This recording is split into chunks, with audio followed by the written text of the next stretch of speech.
everyone, welcome back. So today I have a look and swatches to come on this Natasha Denona Tropic palette. When I first saw this is their summer collection. When I first saw this, I was literally like, oh, it's so beautiful, and the colors in it are different and they definitely look tropical. So when I got the press package, like, first of all, this color is just like, I absolutely love this color. I want a shirt with this color. It's just the prettiest color. And then with the writing, this is the summer 2018. Inside was this picture of this girl. So obviously I don't look like her, but I thought I would use this as my inspiration to recreate that type of a look. So if you are interested in diving inside of this palette and see what the colors look like, I'm gonna swatch them, then stay tuned for that. At the end of the video, I will clip in a little bit about this look. It's really just the eyes, but I did tell you what I'm wearing on my lips, and I think I did my cheeks, but I did my foundation and bronzer off camera. But if you're interested in this look, it will be at the end. I love how it turned out. It's a great way. I don't typically wear colors a lot, so when I do, it's always like, oh, that's different. So it's something different for me. I would personally wear this look out. I think it's really pretty. It's summery. I can just see myself wearing like a maxi dress and this look, and it just feels very summery. If you notice that I have like splotches on my arm, I did self tan, and as you know, if you watch any of my videos, anytime I self tan, there's always some type of debacle involved. I literally can never get it right, so just ignore my self tanning mishaps. I'm just not great self tanner. Anyways, this palette is beautiful packaging. I absolutely love the packaging. It's plastic vinyl packaging. You open it up inside, and the interior is hot pink, and you get a nice big old mirror. You can see my mess in the background.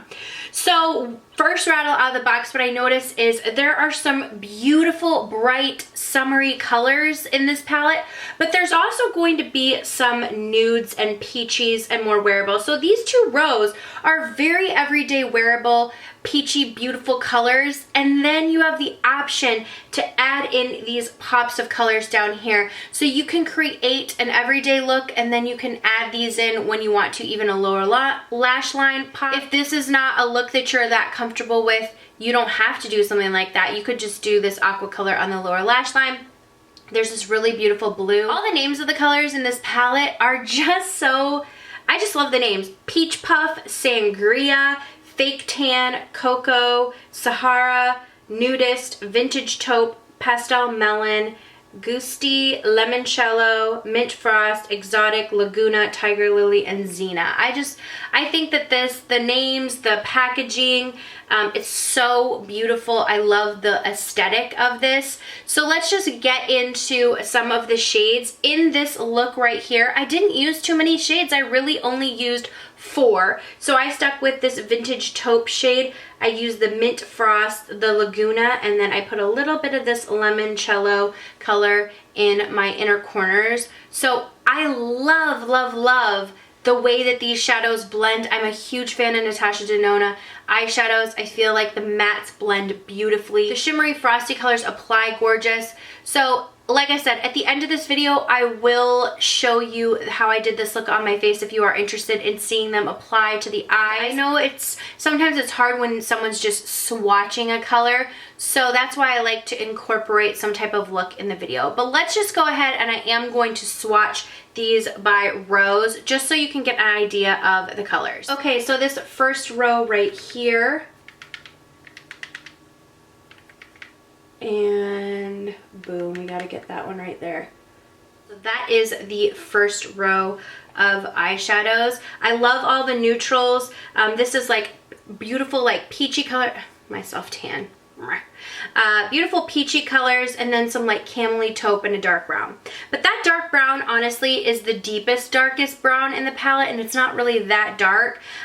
Besides that, the other color that's like deeper would be the greens and the blues. So unless you are planning to get a pop of color, you really are going to get, and then besides the sangria color, you're really not going to get like a lot of depth from these two colors. Probably some depth, but not like a ton. Next row we have right here. And then this color, oh, it's so beautiful.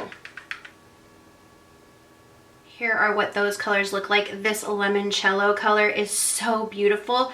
Even this color right here, I cannot wait to wear that all over the lid. These are beautiful. Again, really pretty neutrals. I can see myself coming up, like I'm very inspired by this palette. I can see myself wanting to use a lot of these shades and being able to come up with a lot of really beautiful looks. And this last row right here,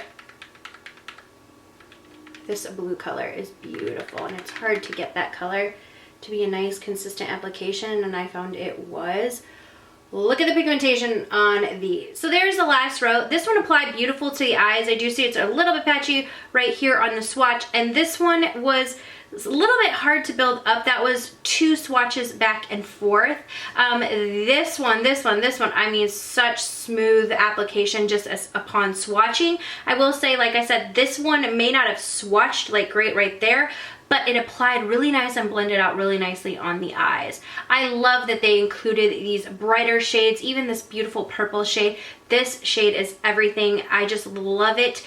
It gives a lot of versatility to it because I feel like if you pair it with some of the other neutrals in the palette, you can really just have this like pop in the center, and then I can see using like that sangria and the cocoa shade and really just having that be like a pop in the center instead of all over the lid like I applied it in the video today. But such beautiful, beautiful colors. This one I'm like super inspired by, but I don't know how I would use it, but I want to try. Overall, like I said, I was really inspired by the colors. They swatched really well. They applied really well. I think the packaging is beautiful. If you'd like to see this look, go ahead and keep watching. Information about this palette will be listed in the information box below. Don't forget to subscribe before you leave. If you're interested in seeing any of my other Natasha Denona palette reviews in comparison to this one, I'm going to link some of my other palette reviews down below. So anyways, if you are interested in seeing it, we're going to go ahead and get started. If not, you can go ahead and click out. Thank you guys so much for watching, and let's just get to that tutorial. Okay, first I started out with this mauve taupey shade right here, and I put it through the crease.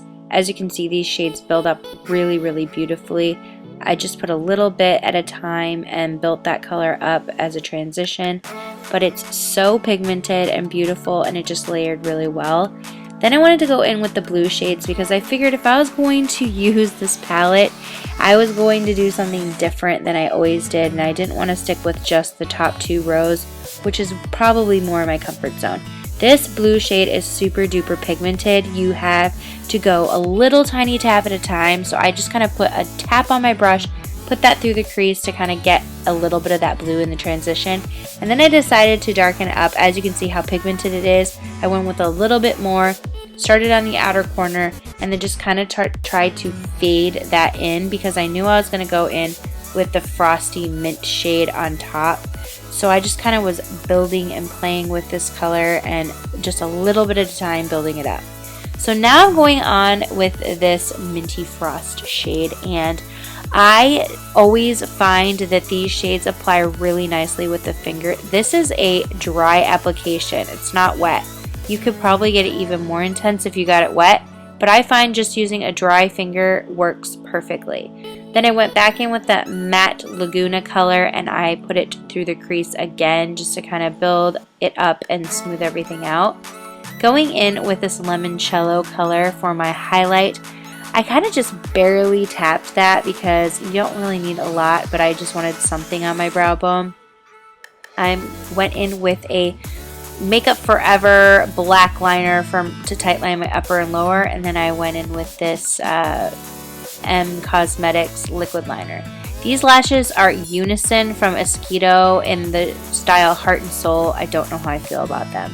I'm using this NARS Wanted To blush palette and the pinkish shade in there, and then this is Flower Beauty lipstick in Almost Nude. It's like a liquid lipstick. The NARS Albatros highlighter. This is a new highlighter. I really liked it. It's almost like a white gold yellowish color. It's really pretty. So for the lower lash line, I'm going in with that blue Laguna shade on a pencil brush, and I kind of just put that really closely all the way from the inner corner to the outer corner on my lower lash line.